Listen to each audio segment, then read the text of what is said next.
I actually was born and raised on a small family farm in the western part of Illinois. And if you would have asked me, way back when I was still a kid on the farm, what you wanted to do when you grow up, being a university professor would not have been the answer. I was going to stay home and take over the family farming operation once Dad retired. I realized there were two very important people in my life who did not share that vision.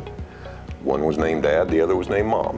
And they said, no, we would like you to continue on your education at college. Hager, professor of weed science here in the Department of Crop Sciences at the University of Illinois.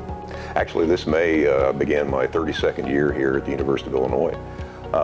Moved up through the faculty ranks to the rank of professor, which in my appointment, 70% of what I do is actually extension related, and then 30% is actually research related. And over time, it's really become a position where what we do in the research part, the 30% part, comes from what we learn in the 70% part. What are the challenges? What are the farmers telling us that they need in terms of new information on weeds or new strategies, or what about this technology, or what about this new product that may be entering into the marketplace? So it's really a lot about doing the very applied, field-oriented research, a little bit of greenhouse work in here also, but then taking that information back to the farmers to try to give them that answer to those questions. The phone rang one night and there was an open position here at Illinois. And so I came and interviewed for it and was selected for that, and that was 32 years ago. My predecessor, Dr. McGlamry, shared a very important piece of advice with me before he retired. He said, Aaron, in these kind of positions, you have to guard your credibility. He said, if you lose your credibility in this business, you might as well find something else to do. The most important part of what I really do on a day-to-day basis is try to, again, deal with what the challenges are that the farmers are telling us that they really need help with.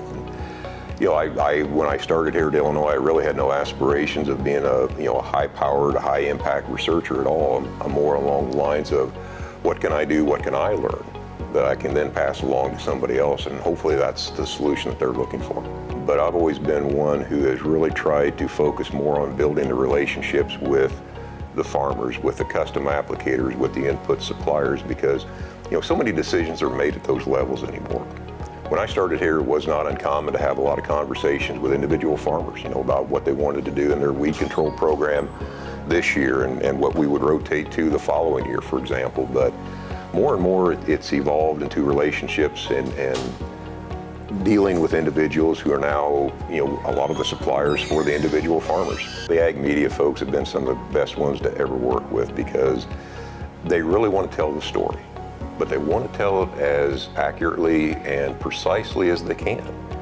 And, having the ability to work with the ag media down through the years has been a very rewarding experience for me. But I always thought hopefully there was something I could do to make a contribution back. If it's not actual, being the farmer, doing the farming itself, is there something that I could do?